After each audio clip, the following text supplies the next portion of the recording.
ఓం నమస్తేస్తు మహామాయే శ్రీపీఠే సురపూజితే శంఖచక్రగదాహస్తే శ్రీ మహాలక్ష్మీ నమోస్తుతే. అమృతాత్మ స్వరూపులైన మీ అందరికీ మీ తల్లి అవ్యాజ్యమైనటువంటి మాతృప్రేమను అందిస్తూ కోటాను కోట్ల సముద్రాల వంటి అపారమైన జ్ఞాన తేజోమయ రాశిని సామాన్య మానవులందరూ అందుకునేందుకు జ్ఞాన బలం మతి బలం సరిపోదు. కలియుగ మానవులను చూచి అపారమైనటువంటి దయతో ఆ కోటాను కోట్ల సముద్రాల వంటి తేజోమయ రాశి దివ్యమైనటువంటి శ్రీ సూక్త రూపంలో మానవులకు అందుబాటులోకి వచ్చింది. శ్రీ సూక్తంలో 15 రుక్కులను గురించి మనం ఇన్ని దినాలుగా చెప్పుకున్నాం. ఈ శ్రీ సూక్తంలో ఉన్నటువంటి శ్లోకాల అర్థం మాటలలో వర్ణించడానికి ఆదిశేషునికే తరం కాదు. పంచదశాక్షరి మంత్రస్వరూపమైనటువంటిది శ్రీమన్నారాయణుని గురించి కీర్తించేటువంటి ఈ శ్రీ సూక్తం. ఇందలి రహస్యార్థాలు ఉపాసనా బలం వల్ల మాత్రమే అనుభూతమవుతాయి. అటువంటి అద్భుతాద్భుతమైనటువంటి శ్రీ సూక్తాన్ని గురించి మనం కేవలం కొన్ని మాటలు మాత్రం చెప్పుకున్నాం. పరదేవత శ్రీమన్నారాయణి అపారమైనటువంటి తన వాత్సల్యంతో కారుణ్యంతో జీవకోట్లను కన్నతల్లి వలె సంరక్షించేది. అందుకే ఈ శ్రీమన్నారాయణి బ్రహ్మదేవుని అనుగ్రహించి సృష్టికర్తగా చేస్తుంది. ఆ శ్రీమన్నారాయణి విశ్వంభరుడైనటువంటి మహావిష్ణువుని అనుగ్రహించి విశ్వపాలకునిగా వనర్చింది. ఆ జగన్మాత శ్రీమన్మహాలక్ష్మీదేవి సంహారకారకునిగా పరమేశ్వరుని అనుగ్రహించింది. సృష్టి స్థితి లయకారిణి అయినటువంటి దివ్యజనని పరాశక్తి స్వరూపిణి జగన్మాతృమూర్తి అయినటువంటి తల్లి చరణాంబుజాలను ధ్యానించినటువంటి మానవ జన్మము చాలా అమూల్యమైనటువంటిది. మాతృచరణ సేవ చేసే జన్మము అద్భుతమైనటువంటి భాగ్యతను సంతరించుకున్నటువంటి జన్మము అని చెప్పవచ్చు. అటువంటి భక్తులు తాము తరించడమే కాకుండా ఇతరులను కూడా తరింపచేయగలరు. ఈ ప్రపంచంలో ఎన్నో రకాల విద్యలు ఉన్నాయి.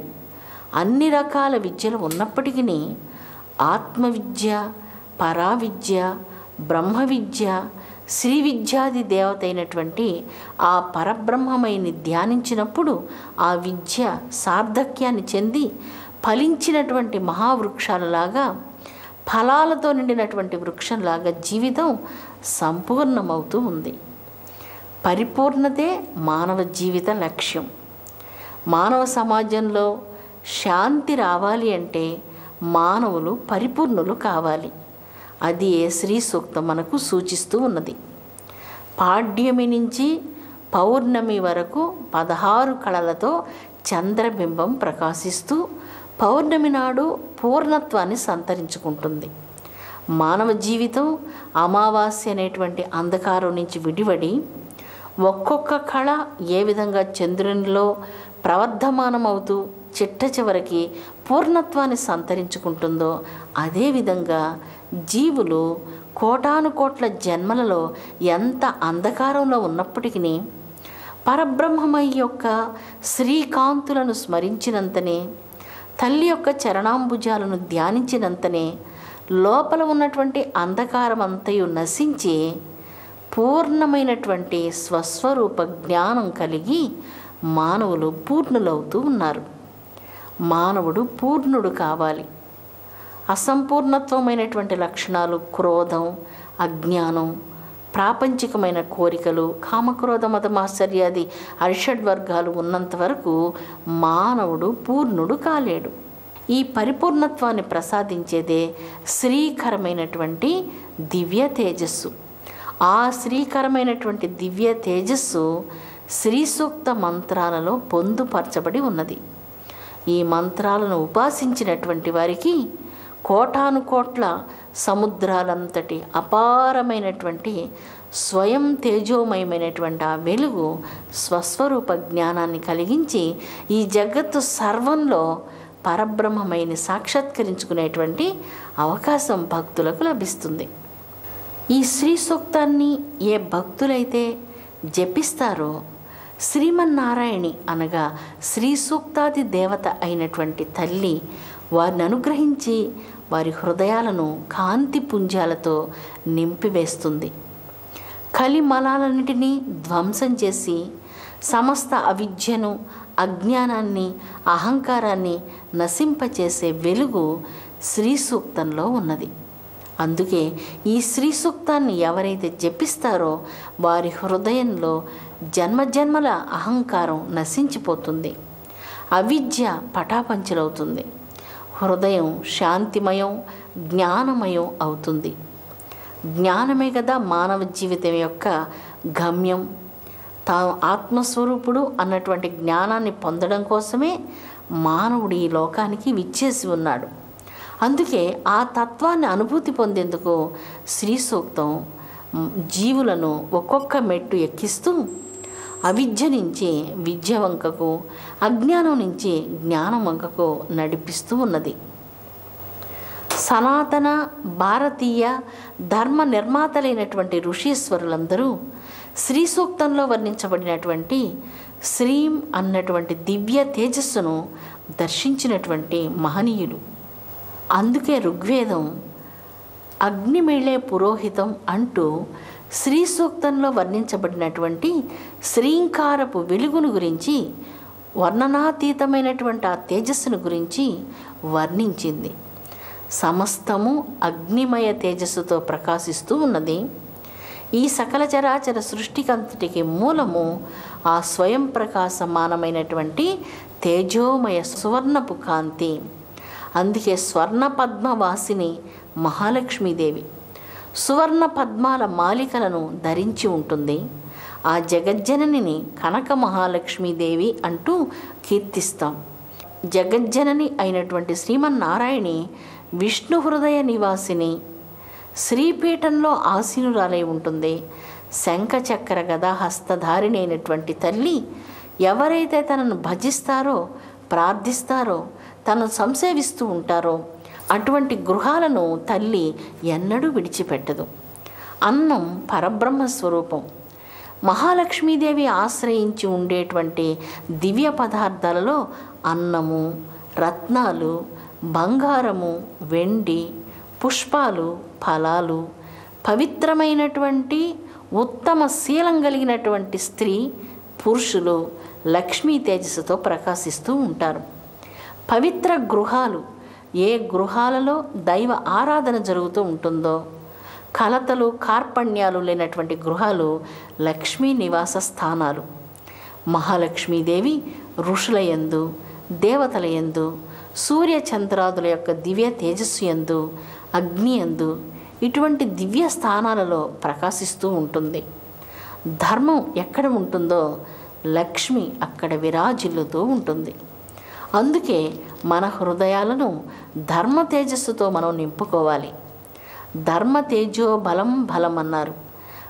శారీరకంగా ఉన్నటువంటి బలం వలన మానవుని మనం బలవంతుడు అని చెప్పలేం. ఎవరి అంతరంగంలో గొప్పదైనటువంటి ఆత్మబలం తమ పవిత్రమైనటువంటి అంతరంగ శీలం వల్ల ఏర్పడుతుందో అటువంటి ఆత్మబల సంపన్నులే నిజమైనటువంటి బలవంతులు. లేనప్పుడు మానవుడు తన నీడను చూచి తాను భయపడుతూ ఉంటాడు. పవిత్రమైనటువంటి ఈ స్వచ్ఛమైన అంతరంగం మానవునికి మహోత్కృష్టమైనటువంటి శక్తినిస్తుంది. ఏ మానవ హృదయంలో ఈ సకల చరాచర మానవాళి పట్ల శుభస్కరమైనటువంటి క్షేమ వాంఛ ఉంటుందో, సర్వధర్మాల సారమైనటువంటి సత్యాన్ని అతడు ప్రాపించగలడు. అనగా ఎవరి హృదయంలో సర్వమానవాళి పట్ల క్షేమకాంక్ష, శుభాకాంక్ష ఉంటుందో వారి అంతరంగంలో ఉన్నటువంటి బలం లక్ష్మీ తేజస్సు. అదే శ్రీ సూక్తాది దేవత అయినటువంటి శ్రీమన్నారాయణని మానవులకు ప్రసాదించే శ్రీకరమైనటువంటి కోటి సూర్య ప్రకాశమానమైన వెలుగు.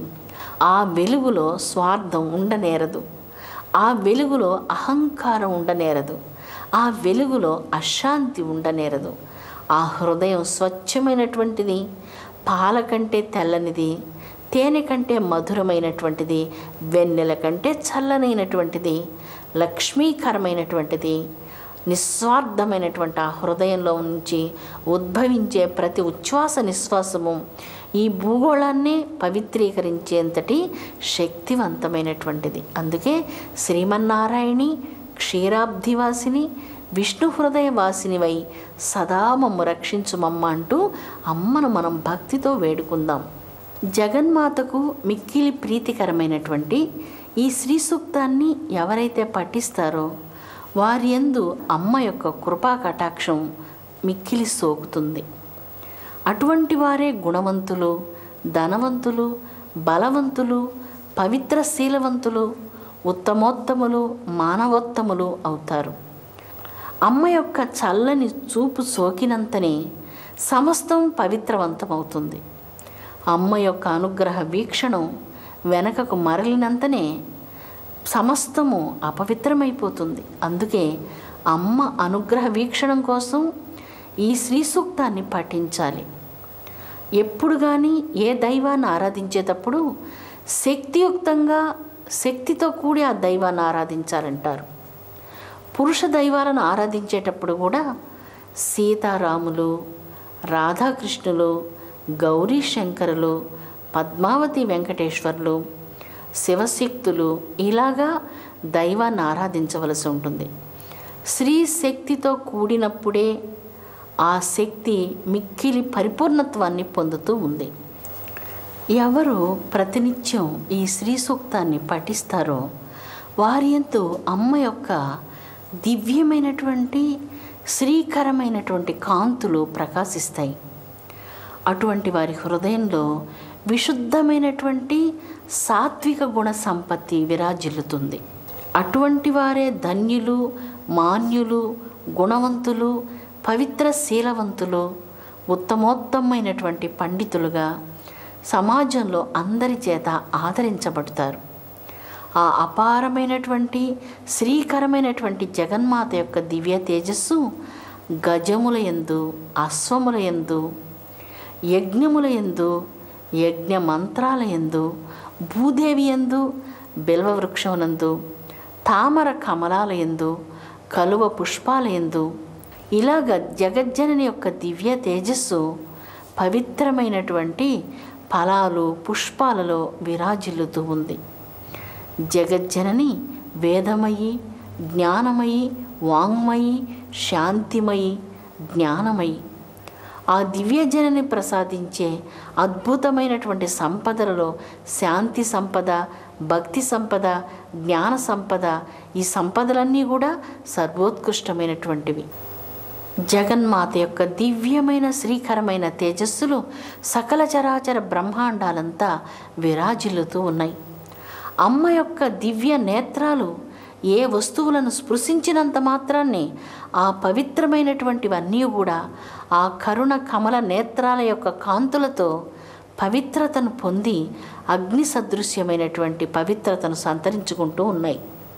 అమ్మ యొక్క దివ్య కరుణా కటాక్షాలు ఏ దివ్యమైనటువంటి వస్తువులను స్పృశిస్తూ ఉన్నాయో అమ్మ స్పృశించినంత మాత్రాన్నే సర్వము పవిత్రమవుతూ ఉన్నాయి.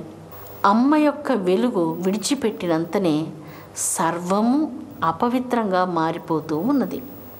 అమ్మ యొక్క దివ్య కరుణా కటాక్షం తనను నిరంతరము సంసేవించే వారిని ఎన్నడూ విడిచిపెట్టదు. అందుకే ప్రతినిత్యం మీరందరూ ఈ సంపుటిత శ్రీ సూక్తాన్ని భక్తితో పఠించండి. ఈ పఠనం సర్వదారిద్ర్య బాధల నుంచి విమోచనాన్ని కలిగించడమే కాకుండా శ్రీకరమైనటువంటి జగన్మాత తేజస్సు మీ హృదయాన్ని ప్రకాశింపచేస్తుంది. మహాలక్ష్మి, శ్రీ, కమల, పద్మిని, రమ, పద్మకర, క్షీరాబ్ధివాసిని, అమృత కలశధారిణి, శివ, విష్ణుప్రియ, ఇలాగా అమ్మను సదా స్మరించేటువంటి ఆ గృహంలో అశాంతి, దుఃఖం ఎన్నటికీ ఉండనేరదు. ఆ గృహం శాంతికి నిలయంగా ప్రకాశిస్తుంది. ఆ గృహంలో జగన్మాత శ్రీమన్నారాయణ యొక్క దివ్య తేజస్సులు కోటి ప్రభలతో విరాజిల్లుతూ ఉంటాయి. ఒక్క మాటలో చెప్పాలంటే మంగళకరమైనటువంటి దివ్య గృహం, దేవాలయం అని చెప్పుకోవచ్చు. చతుర్వేదాల యొక్క దివ్య సారమే శ్రీ సూక్తం. మీరు ఒక్కసారి శ్రీ సూక్తాన్ని పఠించారంటే చతుర్వేదాల సారాన్ని మీరు పఠించినటువంటి వారు అవుతున్నారు.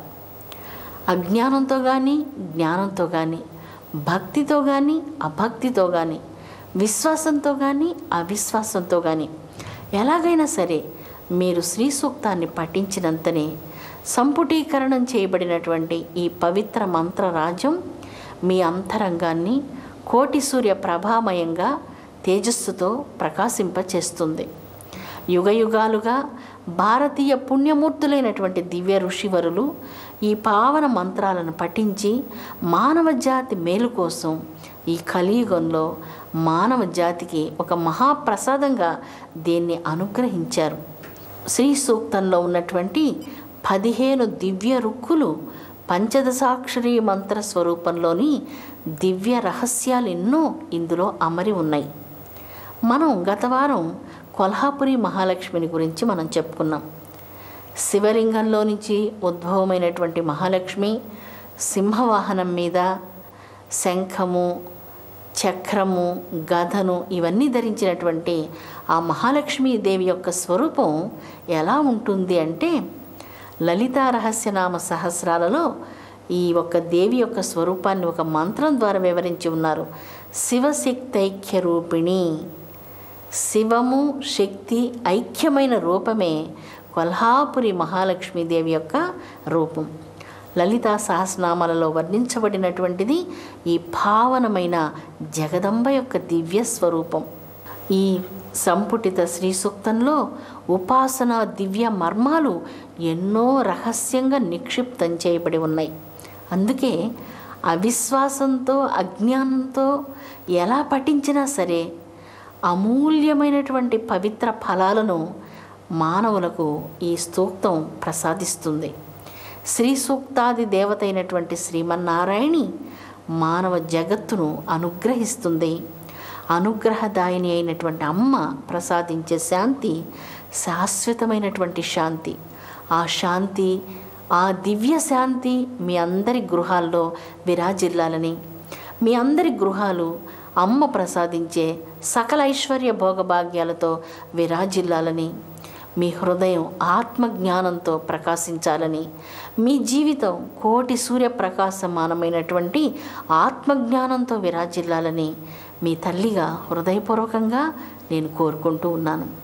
విశ్వశాంతి వర్ధిల్లునుగాక, విశ్వప్రేమ వర్ధిల్లునుగాక. ఓం శాంతి శాంతి.